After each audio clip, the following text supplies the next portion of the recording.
Panorama group, जो सोचता है वो करता है।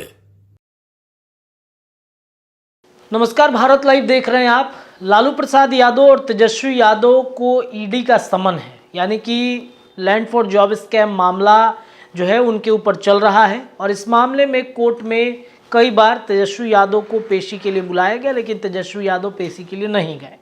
तेजस्वी यादव के लिए मुश्किलें बढ़ सकती हैं। हमने आपको पिछले दिनों एक खबर दिखाया था कि ईडी ने एक बार फिर से समन जारी कर दिया है। देखिए, देश भर में एक तरफ विपक्षी एकता है और विपक्षी एकता 2024 के चुनाव में मोदी के विजय रथ को रोकने की तैयारी में है। लेकिन क्या ये विजय रथ रुक पाएगा? क्योंकि जिस तरीके से अलग अलग जो दल हैं, 26 से 28 दल इसमें शामिल हैं, ये दल अलग अलग महत्वाकांक्षी जो अपने महत्वाकांक्षा है उनको लेकर के ये आगे बढ़ रहे हैं।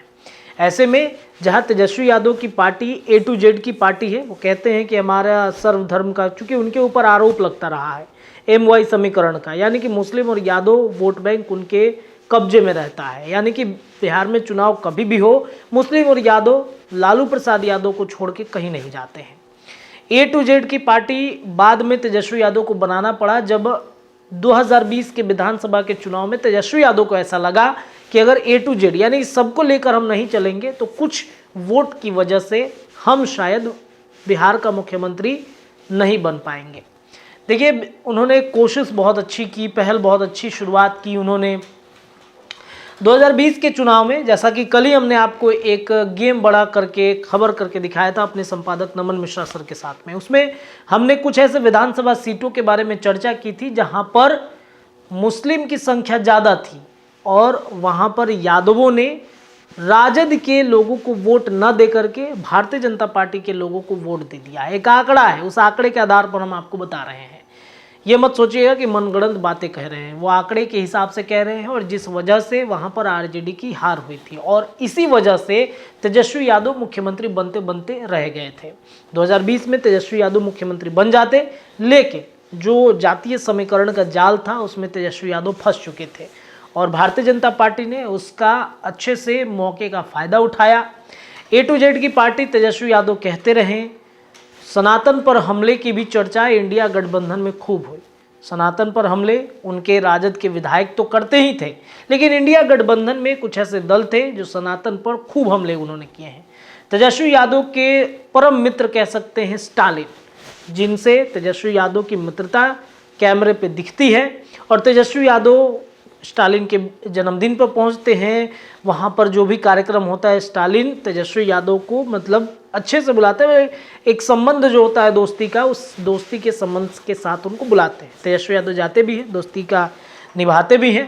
अब इस कड़ी में तेजस्वी यादव के करीबी जो स्टालिन हैं, उनके बेटे उदयनिधि, जिन्होंने सनातन पर हमले किए थे, उस पर उन्होंने जोरदार हमला किया था, जिस वजह से इंडिया गठबंधन की जमकर भारतीय जनता पार्टी ने किरकिरी उड़ाई थी।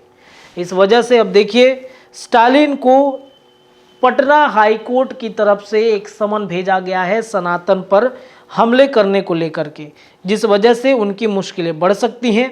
तमिलनाडु के युवा कल्याण विभाग के मंत्री हैं स्टालिन के, उनके जो बेटे हैं उदयनिधि, उन्होंने जो बयान दिया था, बयान की वजह से स्टालिन को बिहार के पटना कोर्ट ने समन दिया है। पटना की MP MLA स्पेशल कोर्ट ने उन्हें 13 फरवरी को पेशी का आदेश दिया है। उनके खिलाफ पटना हाईकोर्ट के वकील और नेशनल फॉर डेमोक्रेसी पार्टी के राष्ट्रीय अध्यक्ष डॉक्टर कौशलेंद्र नारायण ने मुकदमा दायर कर दिया है। पटना सिविल कोर्ट स्थित MP MLA की विशेष अदालत ने सोमवार को तमिलनाडु के मंत्री उदयनिधि स्टालिन की उपस्थिति के लिए समन जारी किया। बताया कि अदालत ने सनातन धर्म को आपत्तिजनक टिप्पणी करने के एक परिवारवाद मुकदमे में स्टालिन के खिलाफ संज्ञान ले लिया था।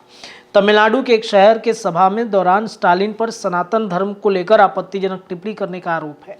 बता दें कि उदयनिधि तमिलनाडु के मुख्यमंत्री MK स्टालिन के बेटे हैं। एक सभा में उन्होंने भाषण देते हुए सनातन धर्म की तुलना डेंगू, मलेरिया, कोरोना जैसे बीमारियों से कर दी। साथ ही उनका कहना था कि ऐसी चीज़ों का विरोध नहीं करना चाहिए बल्कि नष्ट कर देना चाहिए। उदयनिधि के इस बयान पर भारी हंगामा हुआ। बीजेपी समेत NDA घटक दलों ने खूब मोर्चा खोला था और अब देखिए, पटना से हाईकोर्ट की तरफ से उदयनिधि पर समन भेज दिया गया है, यानी कि मुश्किलें बढ़ गई हैं। दोनों बाप बेटा पर भी हो सकता है समन, तमाम जानकारी लगातार भारत लाइव के माध्यम से हम आपको देते रहेंगे। फिलहाल इस खबर में इतना है, जुड़े रहिए चैनल के साथ। धन्यवाद। पनोरमा ग्रुप, जो सोचता है वो करता है। अगर ये वीडियो पसंद आई और वह बिहार के राजनीति और बिहारियत से सरोकार रखेनी तो सब्सक्राइब बटन दबा के चैनल के सब्सक्राइब कर ली। ओजे एगो घंटी बा, ओकरा बटन दबा देला से कुल सटीक और मारक खबर रुआ मुफ्त में मिल जाई। अगर रुआ पत्रकारिता के हमनी के नया प्रयोग में सहयोग कर चाहतानी तो ज्वाइन बटन दबा दी। पेटीएम नंबर नोट कर ली 9386816700। धन्यवाद।